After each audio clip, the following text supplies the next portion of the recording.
guys, what's up? In today's video, we're going to be talking about how to find out what you want to do with your life.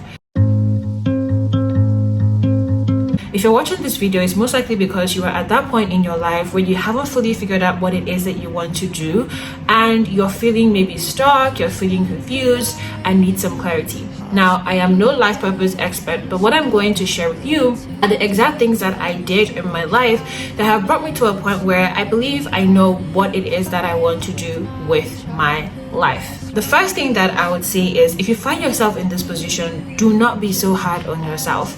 The fact that you're even watching this video and the fact that you're even thinking about it more intentionally puts you ahead of a lot of people. There are so many people who are living their lives without direction, living their lives without vision, and they really don't care. But you are here because you want to give your life meaning, and that puts you ahead of so many people. So don't be so hard on yourself. So let's get right into it. So the first thing that you want to do is to follow your interests. Like, this is one of those things that I'm so grateful I spent my teenage years and early adult years doing.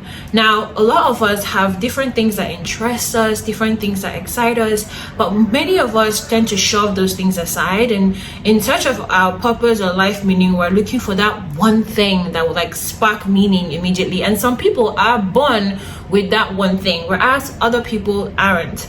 And so in the process of figuring out what you want to do, I would say to list out the different things that interest you, different things that you want to do, even if it's just for fun or just to see what it feels like, and go and try out those things. I remember that throughout my teenage years into my early adult years, I hosted talk shows, I dabbled into modeling, I went on to become an OAP at my university. I had an interest in radio, and I decided to go and, dabble with being an OAP. I had an interest in fashion blogging, I did that. I had an interest in fashion in magazine writing. I found a free internship at a magazine company and went on to start writing for that magazine. Every single thing that I had an interest in, I dabbled into that thing. Now, anybody looking at you from the outside would think, oh, this person is so confused, they don't know what they're doing. But that is not the truth. But following your different interests, you will start to find the things that really, really spark joy for you in your spirit, and the things that are like basic interests, things that, oh yes, it's fun to do, but you don't really see yourself turning this into a career. So for example, there was a time when I tried acting, and I realized that as much as acting seemed fun, it's not something that I want to turn into a career. And then I went into modeling. I even went all the way to winning a national pageant, but after winning that pageant, I did not enjoy the experience of it. And by the end of it, I realized that I do not want to be an international model. I don't want to be Miss World. None of that was appealing to me. And by the end of my 3-year run on radio, I also realized that I did not want to be an OAP, right? It was up until I found business and I decided to dabble into business, and I realized that I do love business. And I also realized that I love business, and I also do love, speaking to people, and I want to turn these two things into a career. So follow your interests, follow the things that interest you. Don't dismiss anything, and don't care that people will think that you're unserious or you're unfocused, right? This is your life. You're trying to make sure that at the end of the day, when you look back on the life that you have, you're proud of the life that you've lived. So write down all the things that you're interested in trying out, whether you're interested in being a travel blogger or food blogger, at the same time interested in photography. Write them all out, and you know what? Just have fun going at them. Eventually, you'll figure out the one that lights up your soul and the ones that you just don't see yourself turning into a lifelong career. The second thing I would say to follow is to follow your passion. Some of us are born with things that we're passionate about, right? So you could be passionate about activism, or passionate about film, or passionate about music. Whatever it is, follow your passion. We hear all the time about, celebrities who wanted to go into music, but their family members did not support them, and they continue to do music anyway. So they follow the thing that they were passionate about. And I can relate so much to this because I'm at that point in my life where I am also following my passion. I remember being 12, and I was talking to my dad about what I wanted to do with my life, because he asked me the question, and I remember saying that I wanted to be a motivational speaker. I remember it was at the backyard of the house, and I said this, and I do recall the conversation going in the direction of, you're not going to be able to make any money doing that, you're going to struggle, yada yada yada. and my young brain pretty much shut it down. But now that I am more aware, I realize that that is what I am passionate about. I am passionate about speaking.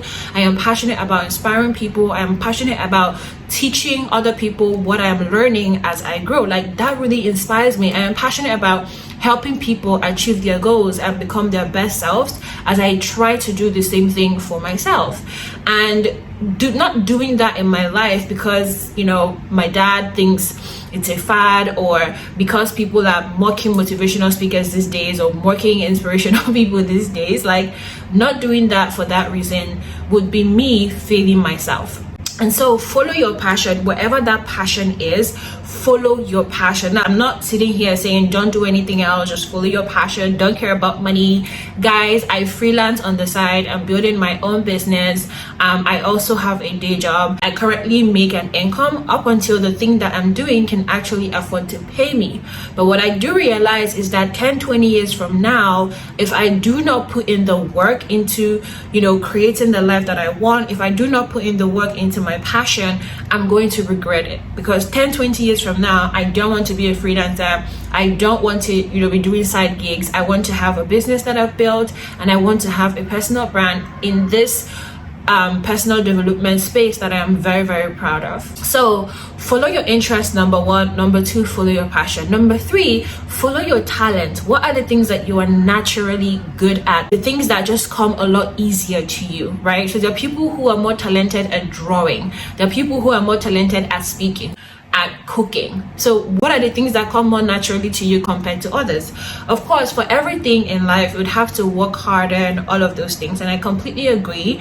But I also know that when it comes down to the things that come easier to us, there's such a source for figuring out what we want to do with our lives. Don't dismiss anything. Don't think, oh, there's no way I can make a career out of drawing, or there's no way I can make a career out of whatever it is that you're talented at. Every single thing that you are talented at can be turned into a real career. There are people who are turning playing Fortnite into careers. There are people who are turning drawing into careers. So don't dismiss the talents that you have. Instead, dig into it. Take it more seriously. Put more hours into it. And again, if you do it for a while and you find out that it's not something that you're inspired by, it's not something that excites you, it's okay. Move on to something else. There's no rule that says you have to hold on to this one thing and do it for the rest of your life. But in the process of figuring out the solid thing that you want to do, the thing that really, really excites you and inspires you, digging into your talent, your interest, and your passions,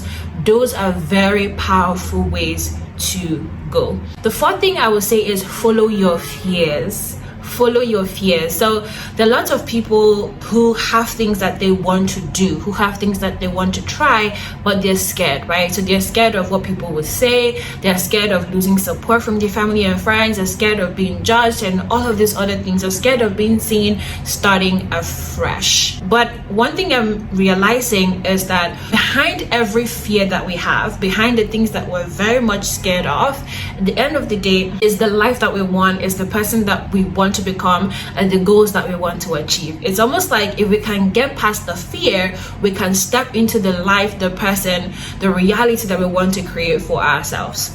And so look at the things that you are scared of, the things that you want to do, but in your mind it's like, oh my God, what if I fail?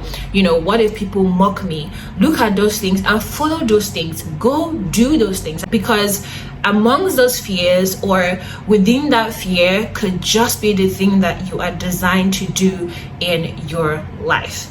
And finally, follow your dreams, okay? So the older we get, a lot of us have quit on the dreams that we have for different reasons. Some people feel like the dreams are unrealistic. Some people feel like the dreams are childish. Whatever it is, I find that for a lot of us, the things that we want to do in our lives are also sometimes hidden in the dreams that we have. They're dreams that we've been carrying in our soul since we were children, or dreams that we came into as early adults. Like, whatever it is, follow your dreams. If the dream is to become a world-renowned author, if the dream is to one day be a Hollywood actor or to be a ballerina, you know, world-renowned, I don't know what the dream is.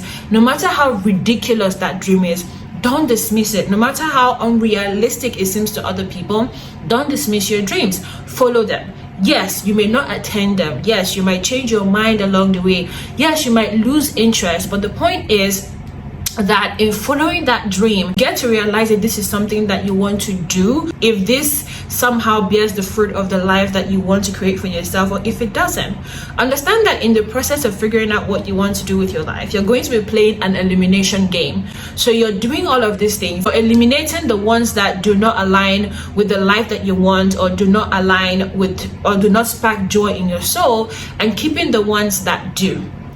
Okay, so I remember after I won the pageant and everyone was calling me queen, queen, queen, and I had this card that I won that literally had Queen Nigeria plastered all over it, and it was in white and green.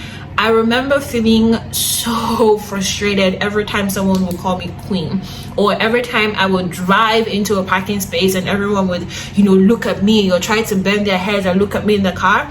I really didn't like it. And one thing I learned from that was I'm not the kind of person who wants to be famous in the way that I can go to the mall, or in the way that I can just walk into a room and not have people gawk at me. Like, I don't want to be gawked at, but I want to be recognized for the work that I do in my life. So I don't want to be famous. I do, however, want to be recognized for the work that I do in my life. And that also played into the acting thing and into the entertainment industry, because I'm like, yeah, while I do want to be recognized, this type of lifestyle where everybody knows who you are, people are running up to you and being like, oh my god, give me your autograph, like the Wizkids or the Davidos or the Beyoncés, that isn't for me, sis. Okay, that is not for me, bruh. I don't want that. But I had to do that thing. I had to put myself in those positions. I had to follow those interests, follow those passions, follow those talents, for me to figure out that I don't want to do those things, and I was able to eliminate it from my life. So in summary, when it comes to finding your life purpose, number one, understand that you are playing an elimination game. The earlier you start figuring out the things that spark joy in your soul versus the things that don't, the closer you will keep getting to finding what it is that you want to do with your life. Number two, follow your interests. Number three, follow your passion. Number four, follow your talent. Number five, follow your fears. And number six, follow your dreams. I hope this video has been helpful, and it does come in handy for you in the process of figuring out what it is that you want to do with your life. I'll end this video by saying that in the process of doing this, please, the best thing you can do for yourself is to let go of fear of judgment, fear of what people are going to say, fear of the opinions of people. Never ever value the opinions of people more than you value your dreams, because at the end of the day, it is your life. It is your life. You're the one that's going to be 80 with the life that you have, either feeling fulfilled on your dying bed or feeling regret, wishing that you actually showed up and took risks and went after the life that you wanted, regardless of what people are saying. If this video was helpful, please go ahead and hit the like button and also the subscribe button. I have a goal to hit 1,000 subscribers, and so you subscribing could really help me hit that goal. Thank you again for watching, and I'll see you in the next video. Until then, have a good morning, afternoon, or evening, wherever you are watching in the world. Bye-bye.